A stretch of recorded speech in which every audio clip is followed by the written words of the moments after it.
కూటమి ప్రభుత్వం చంద్రబాబు నాయుడు గారి ప్రభుత్వం 2 రోజుల క్రితం నుంచి ఇంటింటికి తిరుగుతూ ఉన్నారు. వారు పాంప్లెట్ తీసుకొని గడప గడప అని చెప్పేసి ప్రోగ్రాం పెట్టుకొని తిరుగుతూ ఉన్నారు. మేము వైఎస్ఆర్ కాంగ్రెస్ పార్టీ తరఫున ఇవాళ ఒకటి అడుగుతున్నాం, మీరు ఏ డెవలప్మెంట్ చేశారు, ఎవరికి ఏం అభివృద్ధి చేశారని చెప్పేసి ఈరోజు ఈ సభాముఖంగా అడుగుతున్నాం. ఎందుకంటే గతంలో చంద్రబాబు నాయుడు గారు మీరు ఎలాగైనా ప్రభుత్వం చేదించుకోవాలని గెలవాలని చెప్పేసి 100 హామీలు ఇవ్వడం జరిగింది. అందులో మీరు ఏం చేశారు, ప్రజలకు ఎన్ని హామీలు నెరవేర్చారో మీరు చెప్పాల్సిన అవసరం ఎంతైనా ఉంది.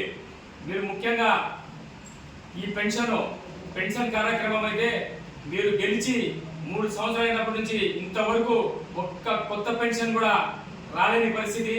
ఒక్క పెన్షన్ కూడా మీరు పెంచలేదు. పెంచకపోగా కొత్త పెన్షన్ ఇవ్వకపోగా మీరు ఉన్న పెన్షన్లే 1,00,000 పైగా పెన్షన్లు తీసేయడం జరిగింది. ఇలా ఉంది మీ ప్రభుత్వం. మీరు ఏ విధంగా ఈరోజు ఇంటిని తిరుగుతూ ఉన్నారు, మీరు ఏం చేశారు మీరు చెప్పండి మాకు. మేము ఈరోజు ఒకటి అడుగుతా ఉన్నాం, మీరు గతంలో చూసుకుంటే మా జగన్మోహన్ రెడ్డి గారు, మాజీ ముఖ్యమంత్రి వాళ్ళు మా జగన్మోహన్ రెడ్డి గారు అప్పుడు పరిపాలనలో మేము గర్వంగా కార్డులు ఎగరేసుకొని ఆ రోజుల్లో మేము పేపర్ తీసుకొని బుక్లెట్ తీసుకొని మేము ఇంటింటికి ప్రజల వద్దకి వెళ్ళి మీకు ఈ పథకం వచ్చింది, మీకు ఈ అమ్మఒడి వచ్చింది, మీకు ఈ ఆటో డబ్బులు వచ్చినాయి, మీకు ఈ 40 సంవత్సరాల మహిళా డబ్బులు వచ్చినాయి చూడండి అని చెప్పేసి మేము గర్వంగా ఆ రోజు చూపించడం జరిగింది ప్రజలందరికీ. అది పరిపాలన అంటే అలా ఉండాలి. కానీ ఈరోజు మీరు ఏం చేశారు మాకైతే నవ్వొస్తా ఉంది. మీరు ఏం చేశారని తిరుగుతూ ఉన్నారు. ఈరోజు సంవత్సరాల కాలంలో ఒక్కటన్నా కొత్త పెన్షన్ ఇచ్చారా చూపాలి మీరు ప్రజలకు. చెప్పండి మీరు ఏ విధంగా తిరుగుతూ ఉన్నారు. అలా తిరగడానికి పులిందల నుంచి టీడీపీ ఇన్ఛార్జ్ బీటెక్ రవి గారు ఇక్కడ రావడం, ఇక్కడ తిరగడం ఏం చేసినారు మీరు? ఫోటోలో తప్ప చేసింది ఏం లేదు, శూన్యం. అలాగే నిన్న మీరు తిరుగుతా ఒక పత్రికా సమావేశంలో పులిందల కానివ్వండి, వేంపల్లి మండలం కానివ్వండి, మేము కైవసం చేసుకుంటామని చెప్తా ఉన్నారు మీరు. మేము కూడా మా వైఎస్ఆర్ కాంగ్రెస్ పార్టీ క్యాడర్ కూడా మేము కూడా నాయకులం, మేము కూడా రెడీగా ఉన్నాం. మేము కూడా రేపు జరగబోయే ఎన్నికలకు మీరు ఏం డెవలప్మెంట్ చేసినారో చెప్పాలి. మేము గత 5 ఏళ్లలో మేమేం చేసినామో ప్రజలందరికీ తెలుసు. ప్రజలు ఎవరికి గెలిపిస్తారో అది కూడా మాకు తెలుసు. మేము కూడా సిద్ధంగా ఉన్నాం.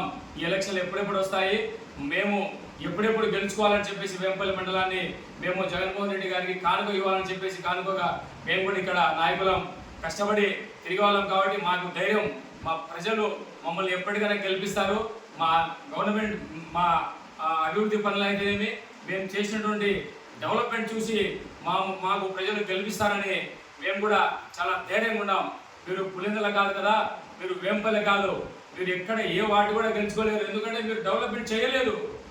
మీకు ప్రజలు ఓటు వేసే ఆస్కారం లేదు. మీరు ఏ ముఖం తీసుకుపోయి మీకు ప్రజలు ఓటు అడుగుతారు అని నేను పులిందల ఇన్ఛార్జ్ టీటీ రవి గారికి అడుగుతా ఉన్నాం. మేము చెప్పండి, మాకు ధైర్యం ఉంది. ఈరోజు మేము బడుగు బలిన వర్గాల వారికి మరియు ఎస్సీ ఎస్టీ వాళ్ళు ఎవరికైనా కానీ మేము ఈరోజు పదవులు ఇచ్చినాం. మా జగన్మోహన్ రెడ్డి గారు నా ఎస్సీ ఎస్టీలు, నా బీసీలు, నా మైనార్టీలు అని చెప్పేసి గత 5 సంవత్సరాల్లో ఆయన ఒక అంచెలంచెలుగా తీసుకెళ్లారు నాయకులకు, అది మా కార్యకర్తలకు. సో మేము కూడా డెఫినెట్లీ ఎప్పుడెప్పుడు ఎలక్షన్లు వస్తాయని చెప్పేసి సిద్ధంగా ఉన్నామని చెప్పి ఈ పత్రికా సమావేశంగా మాట్లాడుతూ ఉన్నాం.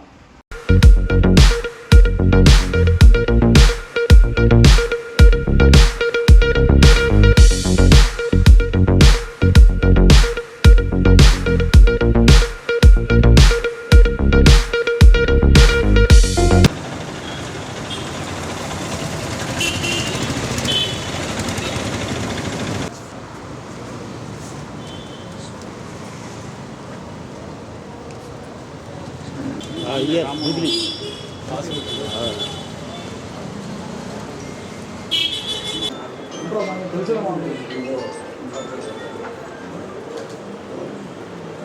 second, sorry.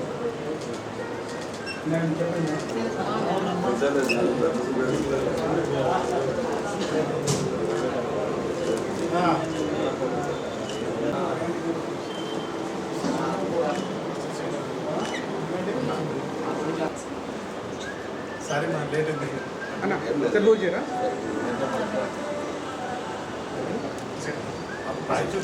ఫ్యామిలీ వచ్చారు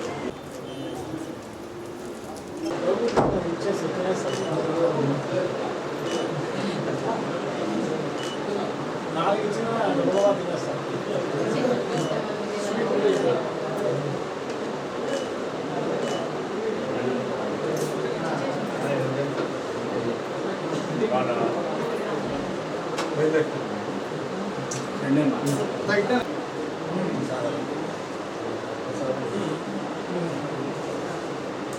చూసినా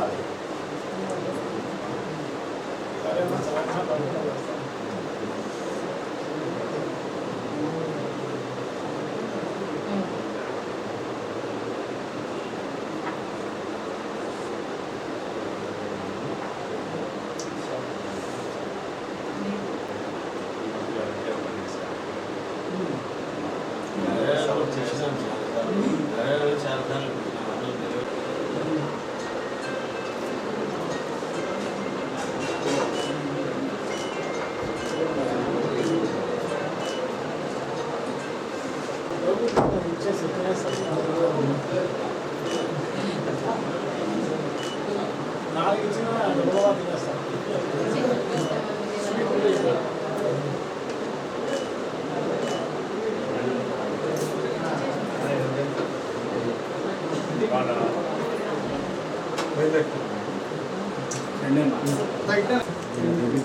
హైదరాబాద్లో కూడా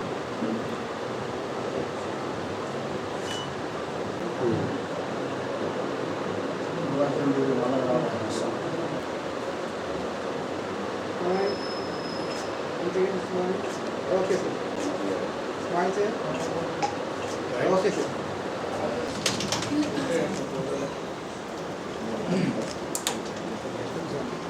ready sir sir 1 second sir okay sir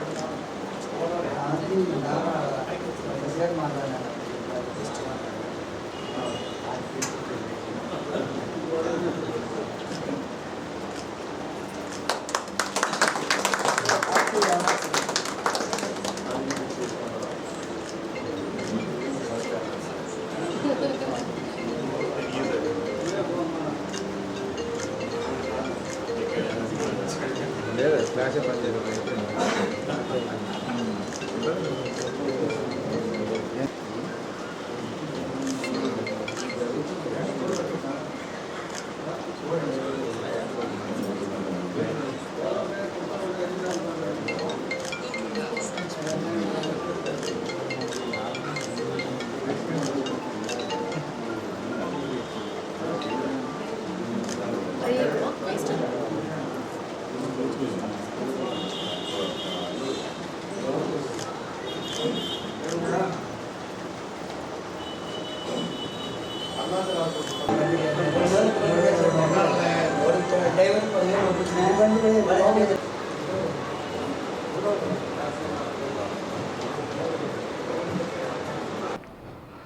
నా మిత్రుడంటి నీలకంఠారెడ్డి అల్లుడు అజయ్ కుమార్ రెడ్డి ఎంతో ఉన్నత చదువుకున్నా కానీ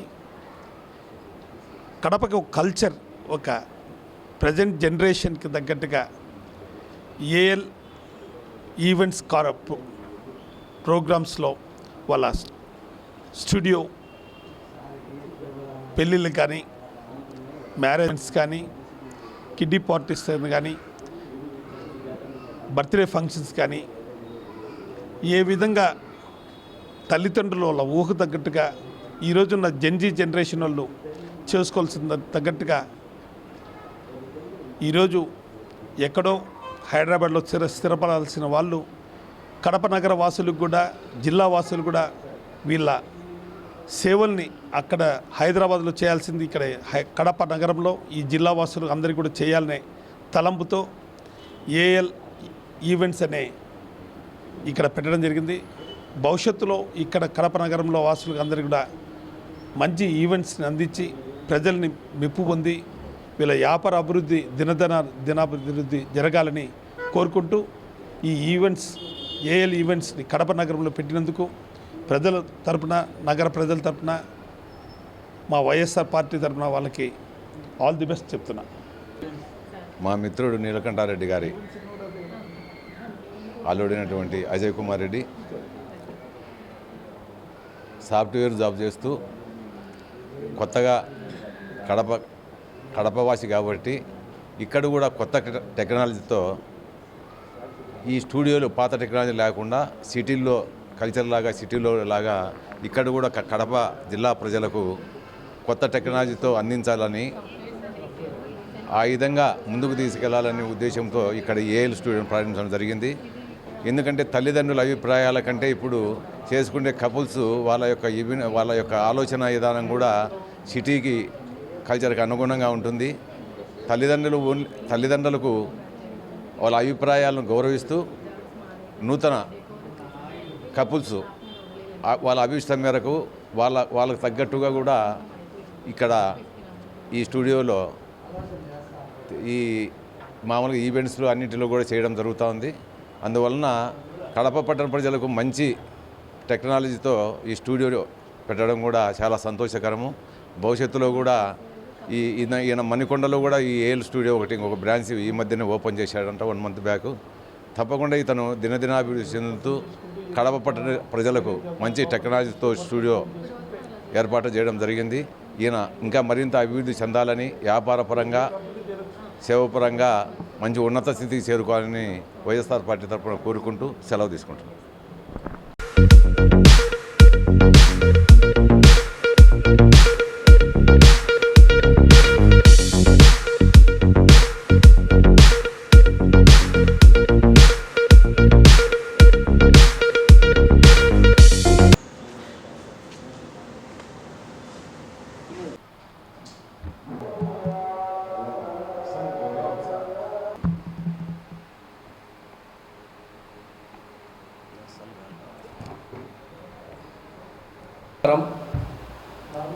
ఈరోజు ప్రెస్ మీట్ పెట్టడానికి ముఖ్య కారణం, మొన్న సకల శాఖ మంత్రి అలియాస్ విద్యాశాఖ మంత్రి నారా లోకేష్ గారు మాట్లాడుతూ డిఎస్సి పైన చర్చకు జగన్మోహన్ రెడ్డిని రమ్మనండి, ప్లేస్ చెప్పండి, డేట్ చెప్పండి, నేను సిద్ధం అన్నాడు. నీతో చర్చకి ఆయన రావాల్సిన పని లేదు. 175 నియోజకవర్గాల్లో ఉన్న యూత్ ప్రెసిడెంట్లలో ఎవరినైనా పిలుచు, ఏ నియోజకవర్గం ప్రెసిడెంట్నైనా పిలుచు, నీతో చర్చకి రావడానికి మేము సిద్ధంగా ఉన్నాం. అసలు విషయానికి వస్తే మాటికి మెగా డిఎస్సి అంటాను. ఎక్కడుంది మెగా డిఎస్సి? అడ్వర్టైజ్మెంట్ మాత్రమే మెగా, ఇంప్లిమెంటేషన్ మొత్తము దగా. నువ్వు పూర్తిగా యువతని మోసం చేస్తూ కోర్టులో మాకు క్లీన్ చీట్ ఇచ్చినారని చెప్తాను. ఎక్కడిచ్చింది మీకు క్లీన్ చీటు? 150 మంది కేసులు వేస్తే 30% కేసులు మాత్రమే కొట్టేసింది. ఇది నిజం కాదా? ఈ డిఎస్సి రిక్రూట్మెంట్ అనేది ఏ విధంగా జరిగిందంటే, అదేదో శ్రీను వైట్ల సినిమాల్లో బ్రహ్మానందం కామెడీ ఉంటుంది, మొత్తం కన్ఫ్యూజన్ ఆ విధంగా జరిగింది. ఒక్కటి కూడా సక్రమంగా జరగలేదు. ఈ డిఎస్సి రిజల్ట్స్ వచ్చినప్పుడు నవీన్ అని స్టేట్ ఫస్ట్ ర్యాంకర్ అన్నారు. సర్టిఫికెట్లు వెరిఫికేషన్ కూడా అయిపోయినాయి అతనివి. తర్వాత ఆ నవీన్ అనేవాడు ఏమైపోయినాడో ఏమో ఎవ్వరికీ తెలీదు. అడుగుతాను నేను, ఇది మెరిట్ లిస్ట్లో తీసిందా లేకుంటే మ్యాజిక్ షోనా? మెరిట్ లిస్టా లేకుంటే మ్యాజిక్ షోనా? ఇంకా తీసుకుంటే స్పోర్ట్స్ కోటా అనేది ఏ విధంగా జరిగిందంటే, ఈ డిఎస్సిలో ఎవడు పరిగెత్తాల్సిన పని లేదు, ఆ సర్టిఫికెట్లు వెరిఫికేషన్ పోవాల్సిన పని లేదు. స్పోర్ట్స్ కోటా ఉండే వాళ్ళల్లో ఇది సెలక్షన్ ట్రయల్స్లో కూర్చోవాల్సిన పని లేదు ఎవడే కానీ. చీఫ్ మినిస్టర్ లెటర్ ఉందా లేదా ఎడ్యుకేషనల్ మినిస్టర్ లెటర్ ఉందా? ఆ లెటర్ తీసుకొని రా, డిస్ట్రిక్ట్ సెలక్షన్ కమిటీ లెటర్ తీసుకొని వెళ్ళిపో అంటే నీకు ఉద్యోగం వచ్చేసినట్టే వాళ్ళ లెటర్ ఉంటే. ఈ డిఎస్సిలో నువ్వు స్పోర్ట్స్ కోటా కింద 400 ఉద్యోగాలు, ఆ 400 ఉద్యోగాలపైన పూర్తి అనుమానాలు ఉన్నాయి. ఒక్కొక్క ఉద్యోగానికి నువ్వు 15 లక్షల రూపాయలు తీసుకున్నావున్న అలిగేషన్స్ కూడా ఉన్నాయి. 3,50,000 మంది అభ్యర్థులు ఉద్యోగాలు, ఈ 16,000 మీ తొక్కలో 16,000 మంది ఉద్యోగాల కోసం రాస్తే ఎవడు ముందు వచ్చినాడో తెలియదు, ఎవడు వెనకలు వచ్చినాడో తెలియదు. మీరిచ్చిన 16,000 మంది ఉద్యోగాల వల్ల 3,50,000 మంది జీవితాలు అయోమయమైంది. ఇవన్నీ నీకు తెలీదా? నువ్వే తీసుకో. ఈ స్పోర్ట్స్ కోటాలో ఏదైతే ఉందో ముందు జీవో 74/8 ఈ 2 జీవోలు ఉన్నాయి. వాటిని వెంటనే మార్చి 47/4 జీవోలుగా తీసుకొని వచ్చినావు. దేనికోసం అంత అర్జెంటుగా నువ్వు ఈ జీవోలను మార్చినావు? ఎందుకోసం నువ్వు ఈ జీవోలను మార్చినావు? ఇదే స్పోర్ట్స్ కోటాని రిజర్వేషన్ని 2% నుంచి 3%కి పెంచినావు. ఎందుకు పెంచినావు నువ్వు? కేంద్రం యొక్క నియమాల ప్రకారం ఈ డిస్ట్రిక్ట్ సెలక్షన్ కమిటీకి సంబంధించి 29 క్రీడలుంటే దాన్ని 65 ఆటలుగా మార్చినావు. ఒకటేసారి ఏకంగా 65 ఆటలు చెప్పుకుంటే సిగ్గుచేటు. ఆ 65 ఆటల్లో బ్రిడ్జ్ గేమ్ అనేది ఒకటి, లంగిడి గేమ్ అంట పేరు, ఉషో గేమ్ మనకి చదివేదానికి చెప్పేదానికి కూడా రావడంలే, ఉషో ఆట అంట, టగ్ ఆఫ్ వార్ అంట, అంటే అటుపక్క ఇటుపక్క తాళ్ళు లాగేది. ఇటువంటి ఆటల్ని పెట్టి నువ్వు ఉద్యోగాలు ఇచ్చినావా? ఇదే డిఎస్సి. దీనికోసం ఇంకో జీవో తెచ్చినాడు, జీవో నెంబర్ 15. ఆ జీవో వల్ల ఎవరైతే ఈ స్కూల్ అసిస్టెంట్లు ఉన్నారో, ఎవరైతే సెకండరీ గ్రేడ్ ఉద్యోగస్తులు ఉన్నారో వాళ్ళ ఎలిజిబిలిటీనే మొత్తం తారుమారైపోయింది. వాళ్ళందరికీ ఉద్యోగాలు రాని పరిస్థితి ఏర్పడింది నువ్వు తెచ్చిన జీవో నెంబర్ 15 వల్ల. దాని తర్వాత ఇప్పుడు ఎవరైనా కూడా మీరైనా నేనైనా ఒక ఇంటర్వ్యూకో ఒక ఉద్యోగానికి అప్లై చేస్తే మనకు సంబంధించిన సర్టిఫికెట్లను మొత్తం ముందే సబ్మిట్ చేయాల్సిన పరిస్థితి ఎక్కడైనా కూడా. దాన్ని పూర్తిగా మార్చేసే విధంగా జీవో నెంబర్ 17 అనేది తెచ్చినారు. జీవో నెంబర్ 17 అంటే నువ్వు ఫస్ట్ జాబ్కి అప్లై చేసుకో, మాకు లెక్క కొట్టు, తరువాత నీకు అవసరమైన సర్టిఫికెట్లు మేము దొంగవి తయారు చేస్తాం. ఎంత ఘోరం అంటే కనీసం నారా లోకేష్ ఏం చేసినాడు ఏమనేది కూడా అర్థం కానటువంటి పరిస్థితి. వీళ్ళ పరిస్థితి ఎట్టుందంటే మోసం చేసి అధికారంలోకి వచ్చేసినారు. వాళ్ళు పరిపాలించేదానికి మటుకు వాళ్ళకి చేతగాల. ఎందుకంటే వాళ్ళకి నిజాయితీ లేదు, వాళ్ళకి నీతి లేదు, నిజాయితీ లేదు, క్రమశిక్షణ లేదు, బాధ్యత లేదు. వాళ్ళకి లేదు కాబట్టే యువత పైన చిన్న చూపు. ఒరేని ఎంత దారుణం అంటే ఎగ్జామ్ రాసేదానికి హాల్ టికెట్ ఎత్తుక్కునే లోపల వాట్సాప్లలో ఈ ఆన్సర్కి చక్కర్లు కొడుతుంది. ఎంత ఘోరము! ఒక్కటైతే చెప్తానా, చరిత్ర స్పష్టంగా చెప్తోంది. విద్యార్థుల కన్నీళ్ళు, నిరుద్యోగుల శాపాలు వాళ్ళవి తగిలితే ఏ రాజు కూడా నిలబడలేడు. ఇవన్నీ ఖచ్చితంగా నువ్వు గుర్తుపెట్టుకోవాల్సిన అంశాలు.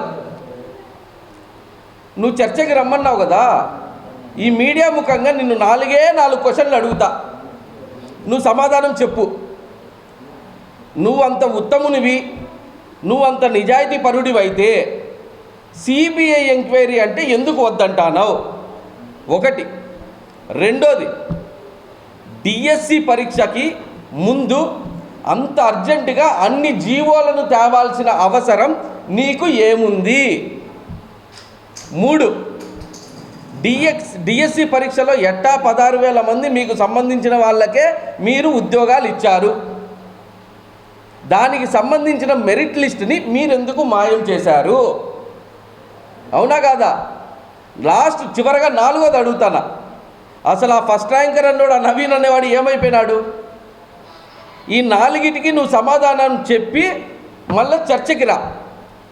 ఎంత ఘోరంగా మాట్లాడుతున్నారు. మొదటి నుంచి మేము చెప్తానే ఉన్నాం, అరే నాయనా, ఈ డిఎస్సి ఉద్యోగాలన్నిటివి వాళ్ళ పాల సెంటర్లలో, పాల కేంద్రాలలో పాల ప్యాకెట్లు అమ్ముకున్నట్టు అమ్ముకుంటున్నారా అని. మళ్ళీ ఇంకొక నోటిఫికేషన్ అంట డిసెంబర్లో.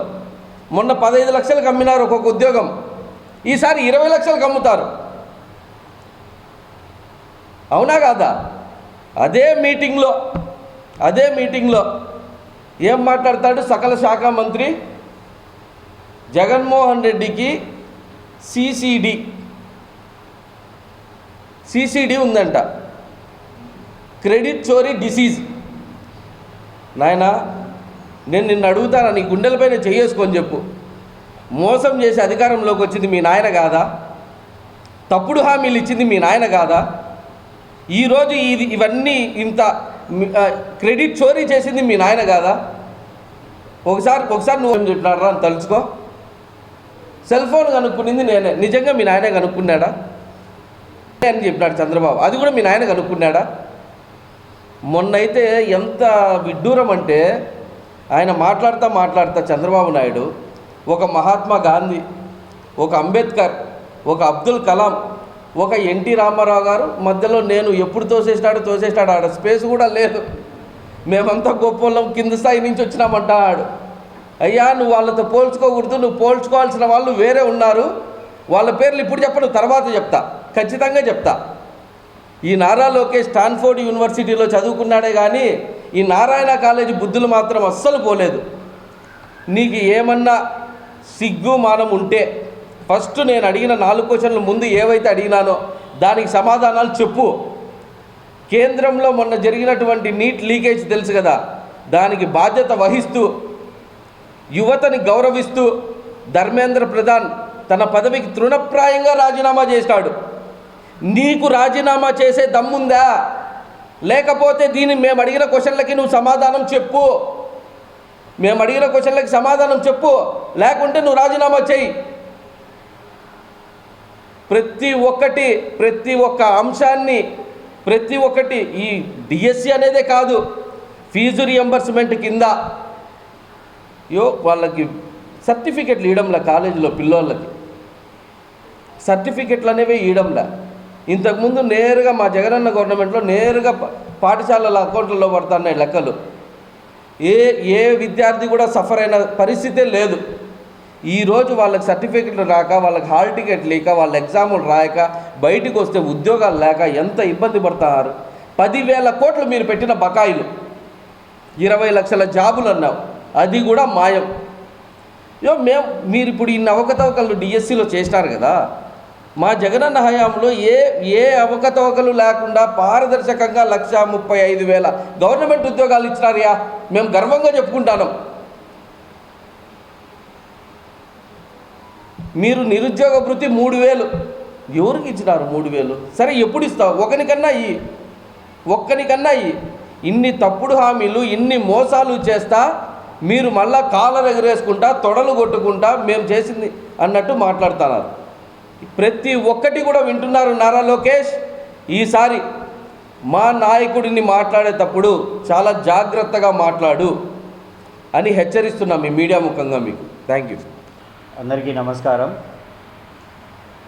చంద్రబాబు నాయుడు గారి సారథ్యంలో కూటమి అధికారం చేపట్టిన తర్వాత మొదటి సంతకం మెగా డిఎస్సి అని చెప్పి ఫైల్ మీద పెట్టడం జరిగింది.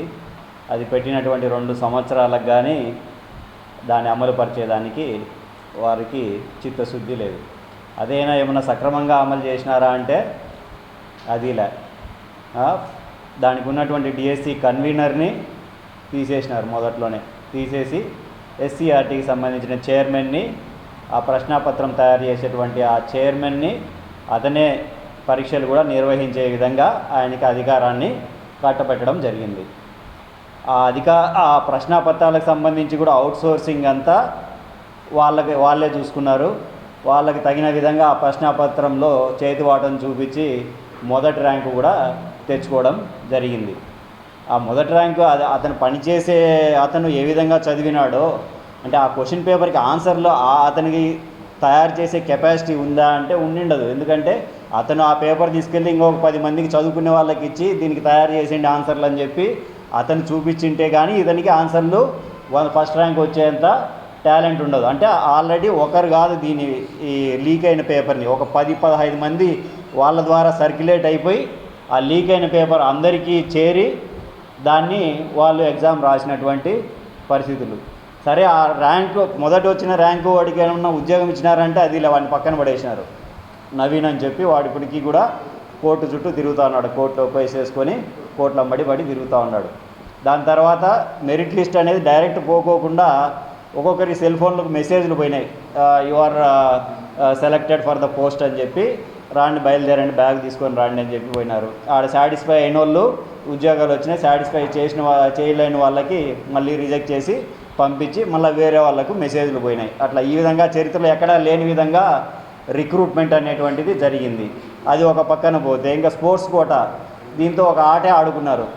దానికి సంబంధించి ముందు అంతవరకు వచ్చేసి జీవో నంబర్ 74 అనేటువంటిది అంతవరకు ఉన్నటువంటి జీవో. దాని ప్రకారం ఏంటంటే 2% ఉన్నటువంటి రిక్రూట్మెంట్లో 2% జాబ్స్ వచ్చేసి స్పోర్ట్స్ కోటా కింద ఇవ్వాలనేది.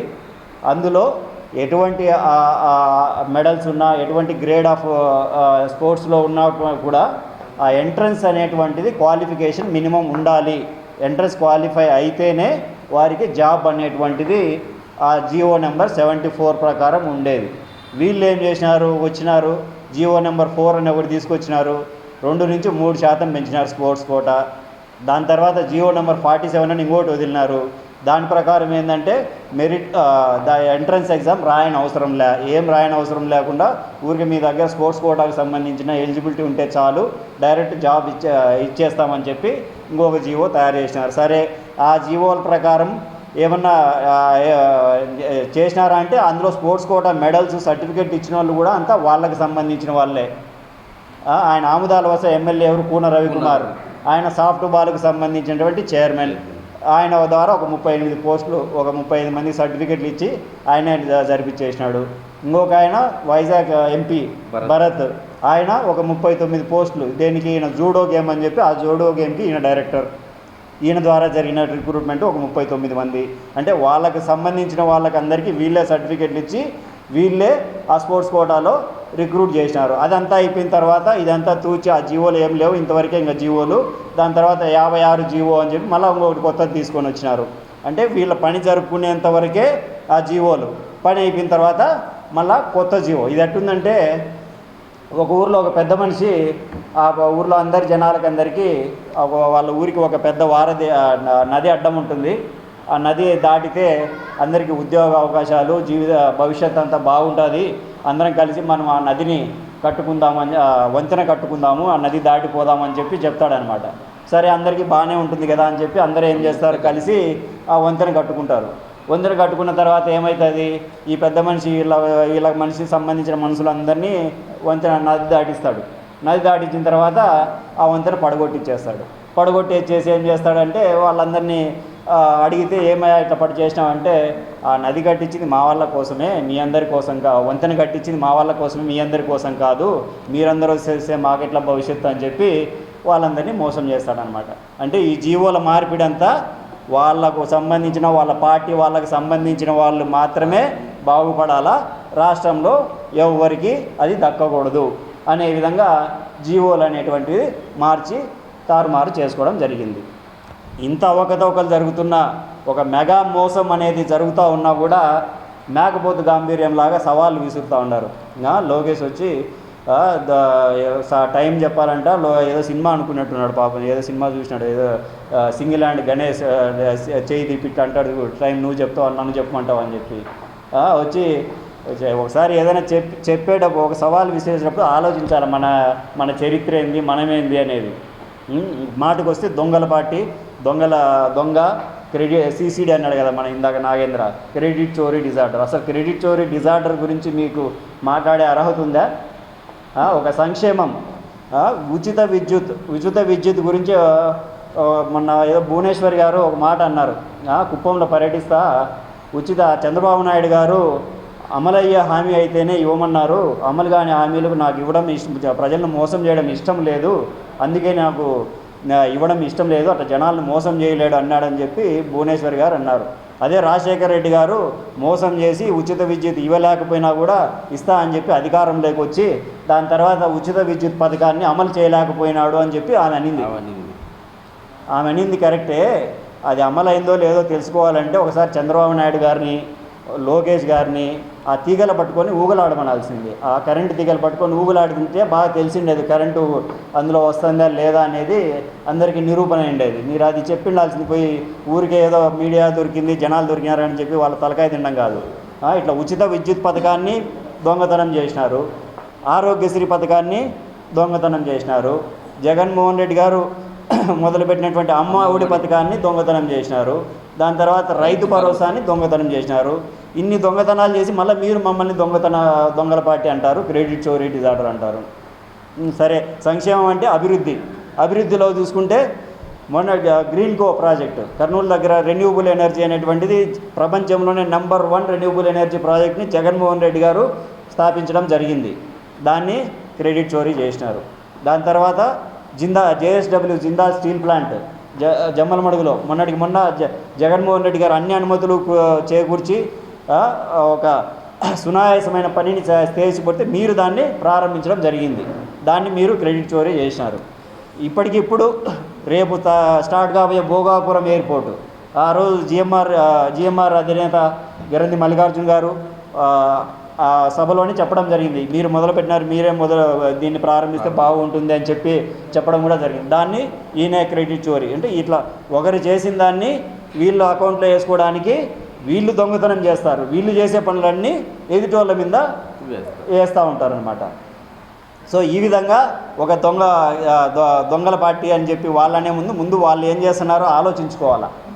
ఇంకొకటి, ఏదైనా కనీసం ఒక కాస్తైనా సిగ్గుండాలి ఏదైనా చెప్పేటప్పుడు. ఏముంది, ఆ రోజు ఇది మన రుణాలకు సంబంధించి ట్యాక్సులకు సంబంధించిన రాబడి రాష్ట్రానికి ఒక పన్ను ఆధారం అని 18% ఒక బీహార్కు ఉంటే మనది కేవలం 1.9%. అంటే బీహార్ అనేది వంటిది దేశంలోనే చాలా తక్కువ అభివృద్ధి చెందినటువంటిది. అలాంటి బీహార్లోనే పన్ను రాబడి రాష్ట్రానికి 18% వస్తూ ఉంది. కానీ మన ఆంధ్రప్రదేశ్లో కేవలం 1.9% రాబడి వస్తూ ఉంది.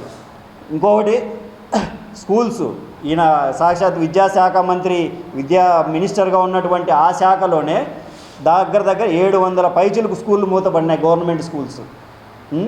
దాంట్లో 20% మంది విద్యార్థులు డ్రాప్అవుట్, గవర్నమెంట్ స్కూల్ నుంచి డ్రాప్అవుట్ అయ్యింది. దానికి సిగ్గుపడాలి మీరు అధ్యక్షత వహించినటువంటి విద్యాశాఖలో. ఇంకా ఎంతసేపు ఉన్నా కూడా రెడ్ బుక్ రాజ్యాంగాన్ని అమలు పరుస్తా వాళ్ళు పోలీసు వ్యవస్థనే నిర్వీర్యం చేసి ఒక ప్రైవేట్ సెక్యూరిటీ సంస్థలా మార్చి దాన్ని రెడ్ బుక్ రాజ్యాంగాన్ని అమలుపరిచి ఒక ప్రైవేట్ సెక్యూరిటీ సిస్టంలా మార్చేసి ఒక నెంబర్ 1 జగన్మోహన్ రెడ్డి గారు ఉన్నప్పుడు నెంబర్ 1 ఉన్న స్థానంలో నుంచి 28వ స్థానానికి దిగదార్చినారు. దానికి సిగ్గుపడాలి మీరు. నోటికి వస్తే అబద్ధం, 20 లక్షల కోట్ల పెట్టుబడులు తీసుకొచ్చినారన్నారు రాష్ట్రానికి. మొన్న సాక్షాత్ పంకజ్ చౌదరి గారు పార్లమెంట్లోనే 6,900 కోట్లు అన్నాడు. ఏడ నుంచి ఏడ నెంబర్కి ఇంత అబద్ధాలు ఆడతాను ఎందుకన్నా మీరు సిగ్గుపడాలా. GSDP రాష్ట్రానికి జగన్మోహన్ రెడ్డి గారు ఉన్నప్పుడు 2.2% GSDP అంటే దేశ వృద్ధిలో రాష్ట్రం యొక్క భాగస్వామ్యం, అది 1.9%కు దిగజారింది. ఇంకా ఈజ్ ఆఫ్ డూయింగ్ బిజినెస్లో జగన్మోహన్ రెడ్డి గారు ఉన్నప్పుడు నెంబర్ 1 స్థానంలో ఉండింది, అది 8వ స్థానానికి దించినారు. ఇవన్నీ చేస్తూ ఉండి మీరు సవాలు ఇస్తూ అన్నారంటే మీకు ఏమన్నా సిగ్గు ఏమన్నా ఉందా అసలు? ఈ సవాల్ ఎట్లుందంటే, వెనకడికి ఒకడు చేతిలో కత్తెర ఉంది కదా అని సింహానికి జుట్టు కత్తిరిస్తా అన్నాడంట. చెరువులో ఉండే కప్పు వచ్చి సముద్రానికి సవాల్ ఇసిరినట్టుంది. చికెన్ షాప్ ముందుకు వచ్చి కోడి చిందులేసినట్టుంది. నారా లోకేష్, నువ్వు డిక్కీ బలిసిన చికెన్ షాప్ కోడి వచ్చి చికెన్ షాప్ ముందుకు వచ్చి తొడగొట్టినట్టు ఉంది. ఒకసారి సవాల్ చేసే ముందు ఆలోచించుకోమ్మా. నువ్వు ముందు అప్పుడు స్కిల్ డెవలప్మెంట్ స్కామ్లో మీ నాన్నగారు అరెస్ట్ అయినారు. అరెస్ట్ అయితే నువ్వు ఒక మగవాళ్ళ పోరాడాలా, పోయి దాక్కొని ఏడ నన్ను అరెస్ట్ చేస్తారో ఒక 2 వారాలు కనపడకుండా పోయి ఏడనో ఢిల్లీలో పోయి తేలినాడు వాళ్ళ పిన్నమ్మని అడ్డం పెట్టుకొని.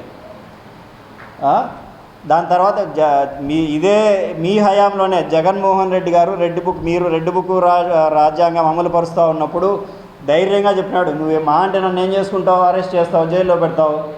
అది మొగోడి మాట.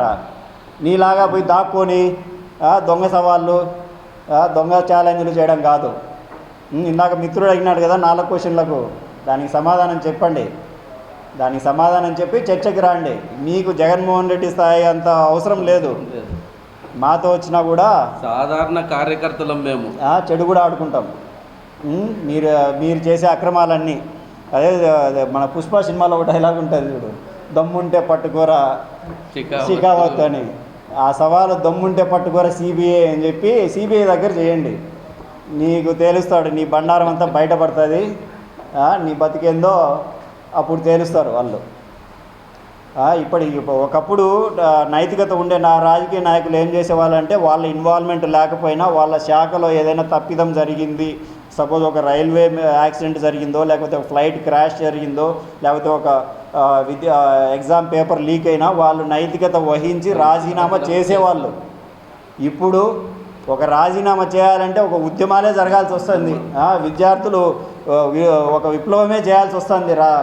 అందులో వాళ్ళ ఇన్వాల్వ్మెంట్ ఉందని తెలిసి కూడా ఇప్పుడు డిఎస్సి ఎగ్జామ్లో కూడా దాని కర్త కర్మ అంతా నారా లోకేషే.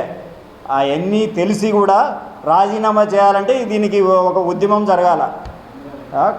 కనీసం ఇప్పటికన్నా ఆలోచించి సిబిఐని ఎదుర్కోండి, ఎదుర్కోలేకపోయి తప్పు ఒప్పుకొని రాజీనామా అయినా చేయండి.